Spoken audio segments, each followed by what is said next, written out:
Well, one person can't do it, but the fact that our movement is so big, much bigger than I ever dreamed, that, you know, the way they raise funds and the way they join us, and we get 25,000 new supporters in one single day there, so there is a great deal of discontent in the country.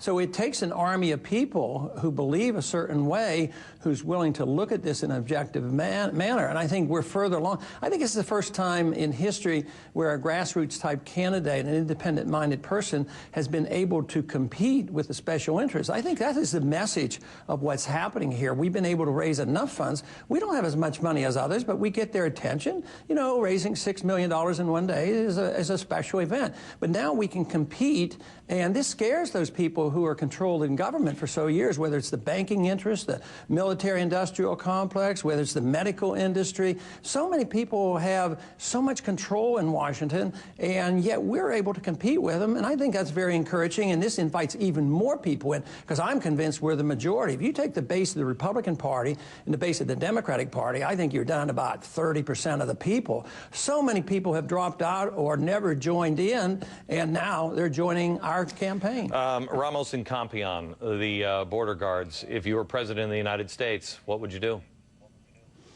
I'm for pardoning them, especially now after, you know, they've served 1 year and they tacked on this 10 years of mandatory sentencing, which I disagree with. And matter of fact, I've joined Bill Delahunt to recommend that as a sense of Congress resolution. So I think they should be pardoned. I've only got 30 seconds. Johnny Sutton, do you believe Johnny Sutton? Something doesn't smell right there to me. Would you investigate what was going on with this administration and Johnny Sutton and everything in between? Can I confess that you'll have to tell me a little bit more? I hate to have to confess I don't know. Okay, no, that's all right. He's the prosecutor in the case, and it seems pretty nefarious. Oh yes. Okay. And that is part of my reason for wanting the pardon, because I think there were a lot of questions raised on how that case was carried out. So yes, I agree with that. We'll be back in just a second. I want to talk to Ron Paul and get his thoughts on the real reason he says our economy is in so much trouble. Next.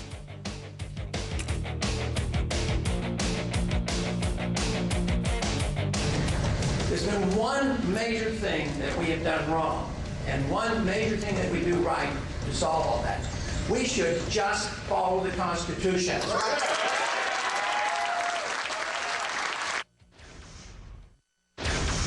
This is an ideological battle. Some people believe in globalism. Others of us believe in national sovereignty.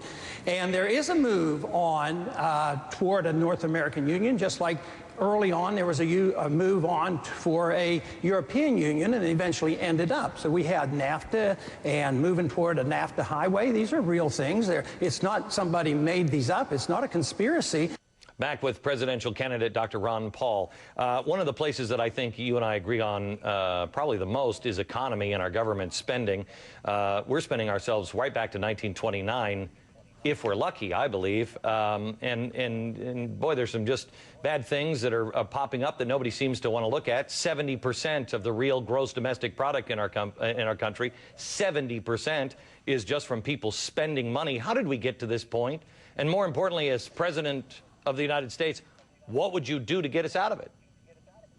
Well, we have to stop the spending. We have to bring our budget under control. We can't raise taxes to cut the deficit. We have to cut spending. Of course, where I want to cut spending might not be where you would like to have cut spending, but I want to cut the spending overseas. I don't think we can maintain our empire, and we can get control of our budget, mainly for political reasons as much as anything else, because you can't go after health care here in this country and say you're going to balance the budget. But we have to take the pressure off the Fed to create money. You know, we spend, and then we tax, and then we borrow, and we still don't have enough money. So we have this ridiculous monetary system where we go to the Federal Reserve and say, buy these Treasury bills, and they buy the Treasury bills with money out of the clear blue, out of thin air, and this is causing the inflation. The cost of living for our retired people now are going up probably 10% a year, and they're getting cost of living increases at 2%. This is why so many people are unhappy. So we have to deal with the budget. To me, it is the most critical thing. thing. And if we don't, we're going to have a financial crisis and a dollar collapse. It's going to be a lot worse than it was in 1979, 1980, when we saved the dollar with interest rates of 21%. Okay, hang on. You say that you want to cut it in foreign spending, and we're going to get to that here in just a little bit. But you know, and I know, in the last 4 years, we had a real deficit of $26 trillion. I'm a little loose on the numbers, but it was about $26 trillion just in Social Security, Medicare, Medicaid, and I think the railroad union or retirement fund. Right. And now, just in 4 years, just because of interest and everything else we're piling on top, now that real deficit is $46 trillion. Did I hear you right that you would not take that on?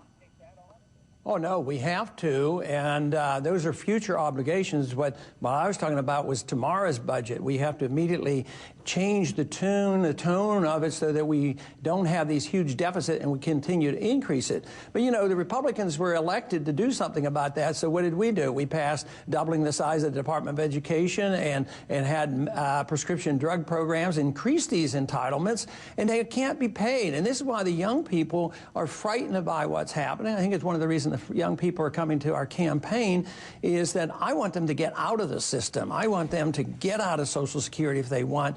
And I want us to live within our means and cut back. But we need to cut these domestic programs. Ronald Reagan, you recall when he ran on to getting rid of the Department of Education. You know, I still believe that we should do that. I don't think it helps education, spends all this money. You know, but we have to do something or we will have a crisis. You say you want to cut all of these things. You want people out, and so do I.